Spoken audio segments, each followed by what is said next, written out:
Who hired you to kill me? Oh, no.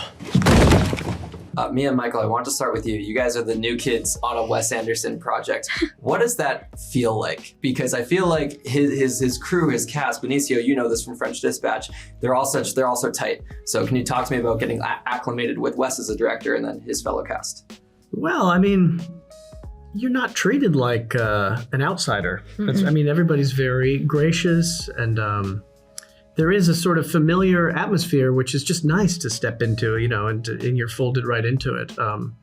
Yeah, I mean, you know, the three of us got together with Wes for sort of a week and a half, just alone in a room rehearsing. So that was a nice way to just kind of boil everything down to what we were all working on together and get our heads in it. And yeah, form a little unit. Yeah, no, yeah, it's the same. I, much like Michael, had never worked with Wes before, but this was also the biggest thing that had ever happened to me. And I, just walking into that world, was very nervous. I remember arriving in Germany and being in Berlin, and then going to the hotel in Potsdam where we were, and I just didn't know anybody.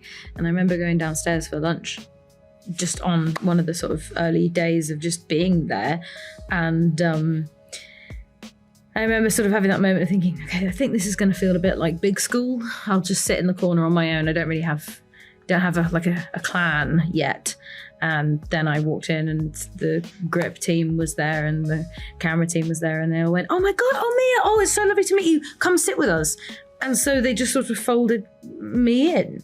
And yeah, like Michael said, didn't feel like an outsider, not a lone wolf, part of the pack instantly. That's just everyone just kind of went, yeah, another person, let's go play together. That's wonderful to hear. You're captain on this project. If it's not Wes, it's you, Benicio. When Wes was teasing this film 2 years ago, when Asteroid City was coming out, he said he intended for you to be in every frame of the movie. After watching it, I'm pretty sure that is the case. If not for some cutaways, you're still on set. Talk to me about the pressure that you feel when you're taking on a film like that. I don't know if you've ever had a film where you've been in literally every single frame. I've been maybe one or two, but he never put it that way. You know, I think had he done that, I would have got real scared.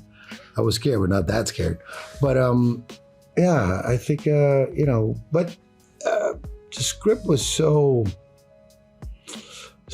good that it really was like a motivational pill. I was just motivated. It was a total turn on, you know, just the character, working with actors like Michael and Mia, and working with the cast, and also, you know, the characters, it's anyone would love to play a character like that. I think all the characters, Michael's, Mia, and myself, they all have arcs. And that's kind of like really exciting for an actor, you know, where you start in one, your character starts here and then it changes. And that's always like a challenge and fun, you know. Guys, I'll wrap with this question. I love Wes Anderson's palette, his style of executing dialogue. If he could go back and remake one of your films in his unique way, what would you most like to see? Oh my God. Funny exercise. I would love to see a Wes Anderson Superbad. I think that would be hilarious. Okay, yeah. I just want to see how he'd get you to say spermicidal lube. Sorry, but I'm sorry. That's getting me in my head now. Yeah, I'm just going to go with that as my answer because I can't think of one. I'd watch it. I'd be very curious what that turns into. I think he'd do it really tastefully. Yeah, it would be really tasteful. You're finely tuned. Anything. I don't know.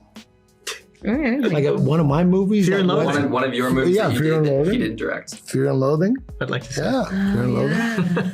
It'd be fun. Yeah. I think there's a cool little rabbit hole we could go down with the Wes Anderson. I think so. Yeah, I think so too. But guys, this film is awesome. So thank you so much for your time today. Falling in love with a man like me, by the way, hypothetically. You're drunk on 3 beers.